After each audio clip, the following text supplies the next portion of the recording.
महाभारत एक grand epic है। यह हिंदू मिथोलॉजी के दो सबसे इंपॉर्टेंट एपिक्स में से एक है। यह एक फैमिली फ्यूड की स्टोरी है। यह फ्यूड एक बड़ा war में बदल जाता है। यह स्टोरी ह्यूम धर्म, कर्मा और ट्रूथ के बारे में सिखाती है। महाभारत सिर्फ एक स्टोरी नहीं है, यह लाइफ का एक मिरर है। यह हमारे चॉइसेस की कॉन्सिक्वेंसेस दिखाती है। यह हमें गुड और इविल के बीच के इटर्नल बैटल के बारे में बताती है। महाभारत एक राइचस लाइफ जीने के लिए एक गाइड है। यह एपिक बहुत वास्ट और कॉम्प्लेक्स है। इसमें बहुत कैरेक्टर्स और सब प्लॉट्स हैं, लेकिन इसके हार्ट में यह ह्यूमन नेचर के बारे में एक स्टोरी है। यह एक ऐसी स्टोरी है जो थाउजेंड्स ऑफ इयर्स से लोगों के साथ रेजोनेट करती आई है। महाभारत आज भी हमें इंस्पायर और टीच करती है। यह हमें खुद को और अपने आसपास की दुनिया को समझने में मदद करती है। यह हमें ड्यूटी, राइचसनेस और ट्रूथ की इंपॉर्टेंस सिखाती है। महाभारत कुरु डिनास्टी की अराउंड सेंटर करता है। कुरुस एंशिएंट इंडिया में एक पावरफुल रॉयल फैमिली थी। उनके किंगडम को कुरुक्षेत्र कहा जाता था।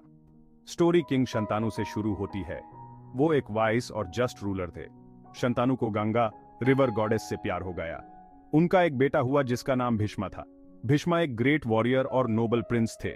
हावेवर, एक ट्विस्ट ऑफ फेट ने भीष्म को सेलिबेसी का वो लेने पे मजबूर कर दिया। उन्होंने प्रॉमिस किया कि वो कभी शादी नहीं करेंगे और न ही बच्चे पैदा करेंगे।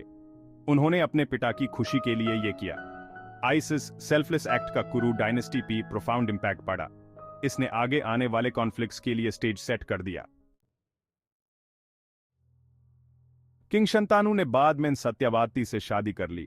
उनके दो बेटे हुए, चित्रांगदा और विचित्रवीर्या। हावेवर, दोनों बेटे यंग ही मर गए। सत्यवती ने फिर अपने पहले बेटे व्यासा को थ्रोने के लिए हेयर्स पैदा करने के लिए बुलाया। व्यासा एक सगे थे, उनके पास डिवाइन पावर्स थी। उनके ब्लेसिंग्स से विचित्रवीर्या की दोनों वाइव्स ने धृतराष्ट्र और पंडु को जन्म दिया। धृतराष्ट्र ब्लिंड पैदा हुआ था। पंडु किंग बने। पंडु के 5 बेटे थे, जिन्हें पंदवस के नाम से जाना जाता है। धृतराष्ट्र के 100 बेटे थे, जिनको कौरवस के नाम से जाना जाता है। सबसे बड़ा कौरवा दुर्योधना था। पंदवस और कौरवस साथ में बड़े हुए। हावेवर, जेलसी और राइवलरी ने उनके रिलेशनशिप को पॉइजन कर दिया। दुर्योधना एम्बिशन से भरा हुआ पंदवस से थ्रोन छीनने की प्लानिंग करने लगा। पांडवस और कौरवस के बीच राइवलरी एक डीसे गेम के दौरान बॉइलिंग पॉइंट पर पहुंच गई। दुर्योधना ने युधिष्ठिरा, द एल्डेस्ट पंडवा, को गेम के लिए चैलेंज किया। युधिष्ठिरा, जो अपनी राइचसनेस के लिए जाने जाते थे, उन्हें अपना किंगडम, अपने भय, खुद को और अपनी वाइफ द्रौपदी को भी दांव पर लगाने के लिए ट्रिक किया गया। उन्होंने सब कुछ खो दिया। कौरवस ने पंडवस को ह्यूमिलिएट किया।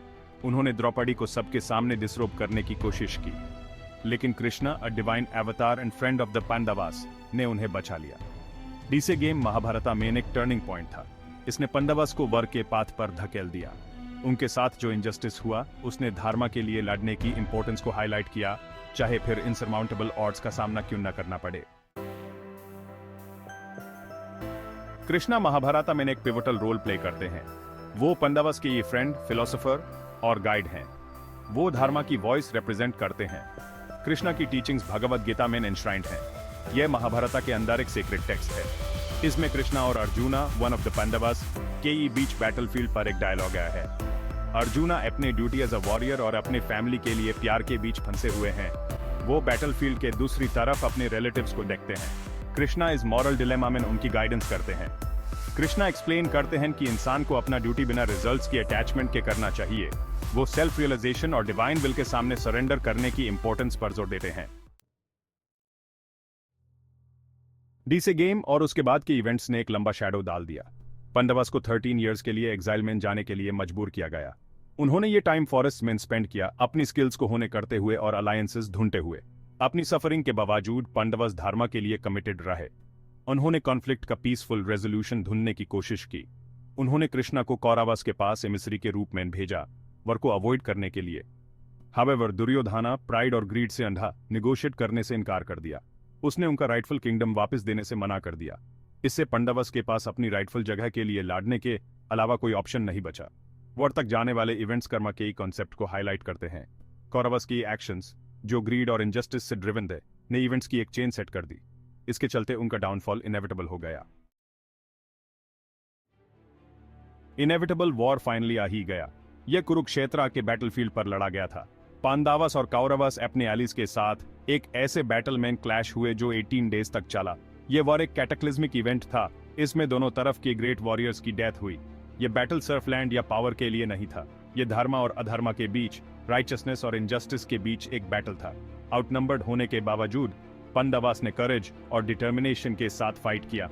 उन्हें कृष्णा की टीचिंग्स और धर्मा में उनकी बिलीफ ने गाइड किया।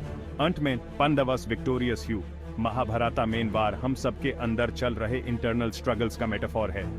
यह राइचसनेस के पाथ को चूज करने की इंपॉर्टेंस को हाईलाइट करता है, चाहे वो कितना भी डिफिकल्ट क्यों न हो। महाभारत सिर्फ एक फैमिली फ्यूड की स्टोरी नहीं है। ये एक टाइमलेस एपिक है जो ह्यूमैनिटी को प्रोफाउंड लेसन्स ऑफर करता है। ये ह्यूमन ड्यूटी, राइचसनेस, कर्मा और ह्यूमन नेचर की कॉम्प्लेक्सिटीज के बारे में सिखाता है। स्टोरी ह्यूम याद दिलाती है कि एडवर्सिटी के सामने भी इंसान को अपने धर्म के प्रति ट्रू रहना चाहिए। यह एम्फसाइज करता है कि हर एक्शन की कॉन्सिक्वेंसेस होते हैं और ह्यूम एथिकल प्रिंसिपल्स से गाइड होकर लाइफ जीने की कोशिश करनी चाहिए। महाभारत का मैसेज टाइम और कल्चर से परे है। यह एक ऐसी स्टोरी है जो जनरेशन से रीडर्स और लिसनर्स के साथ रेसोनेट करती आई है। कैरेक्टर्स और उनके डिलेमास आज भी ह्यूमन इंस्पायर, चैलेंज और गाइड करते हैं हमारे लाइफ जर्नीज में। यह एपिक ह्यूम सिखाता है कि गुड और इविल के बीच बैटल इटर्नल है। ये एक ऐसी बैटल है जो हम सबके अंदर चलती रहती है। ये हमारे चॉइसेस और एक्शंस के थ्रू है जिसे हम चूज करते हैं कि कौन सी साइड प्रिवेल करेगी।